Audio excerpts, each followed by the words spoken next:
بسم اللہ الرحمن الرحیم۔ حضرت سیدنا عبداللہ بن عمر رضی اللہ تعالیٰ عنہ سے مروی ہے کہ نبی کریم صلی اللہ علیہ وآلہ وسلم کا فرمان عالی شان ہے، تحقیق فلاح پا گیا وہ شخص جس نے اسلام قبول کیا اور اسے بقدر ضرورت رزق دیا گیا اور اللہ عز و جل نے اسے کائنات کی دولت سے نوازا ہو۔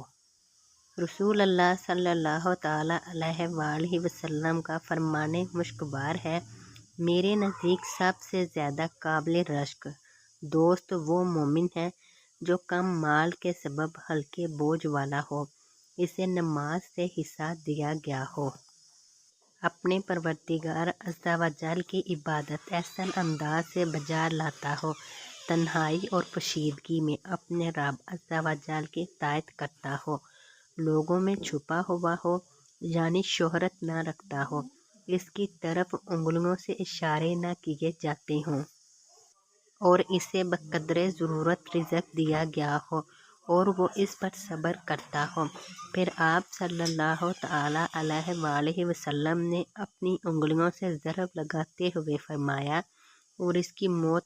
جلد واقع ہو جائے، اس پر رونے والے کم ہوں اور اس کا ورثہ کم ہو۔ پھر فرمایا، میرے رب عز و جل نے مجھ پر مکے کی وادی پیش کی کہ وہ اسے میرے لیے سونا بنا دے،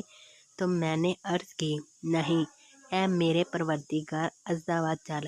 بلکہ میں چاہتا ہوں کہ ایک دن کھاؤں اور ایک دن بھوکا رہوں،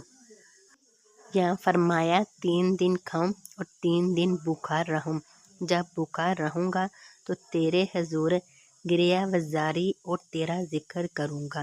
اور جب کھاؤں گا تو تیرا شکر ادا کروں گا اور تیری حمد و ثنا بجا لاؤں گا۔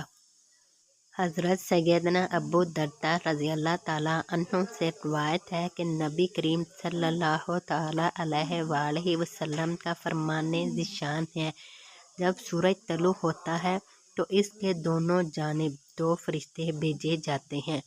جو صدا لگا رہے ہوتے ہیں، اور اس صدا کو جنوں انس کے سوا تمام زمین والے سنتے ہیں۔ وہ فرشتے کہتے ہیں، اے لوگو، اپنے رب عز و جل کی بارگاہ میں آ جاؤ، بیش دنیا کا مال جو تھوڑا ہو اور کفایت کرے وہ بہتر ہے اس مال سے جو زیادہ ہو اور غفلت میں ڈال دے۔ حضرت سیدنا موکل بن یسار رضی اللہ تعالیٰ عنہ سے مروی ہے کہ رسول اللہ صلی اللہ تعالیٰ علیہ وآلہ وسلم نے ارشاد فرمایا، تمہارا پاک پروردگار عز و جل ارشاد فرماتا ہے، اے ابن آدم،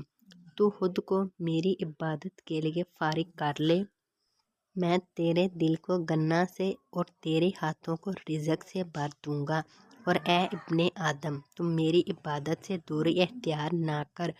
ورنہ میں تیرے دل کو فقر سے بھر دوں گا اور تیرے ہاتھوں کو دنیاوی کاموں میں مصروف کر دوں گا۔ حضرت سیدنا ابو ہریرہ رضی اللہ تعالیٰ عنہ فرماتے ہیں کہ نبی کریم صلی اللہ تعالیٰ علیہ وآلہ وسلم نے فرمایا،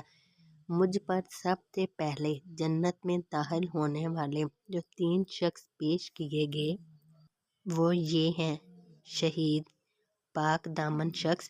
وہ غلام جو اللہ عز و جل کی اچھی طرح عبادت کرے اور اپنے آقا کے ساتھ خیر خواہی کرے، جنت کی ضمانت۔ نبی مکرم صلی اللہ تعالیٰ علیہ وآلہ وسلم نے فرمایا، تم مجھے 6 چیزوں کی ضمانت دے دو، میں تمہیں جنت کی ضمانت دیتا ہوں۔ جب بولو تو سچ بولو، جب وعدہ کرو تو اسے پورا کرو، جب امانت لو تو اسے ادا کرو، اپنی شرم گاہوں کی حفاظت کرو، اپنی نگاہیں نیچی رکھو اور اپنے ہاتھوں کو روکے رکھو،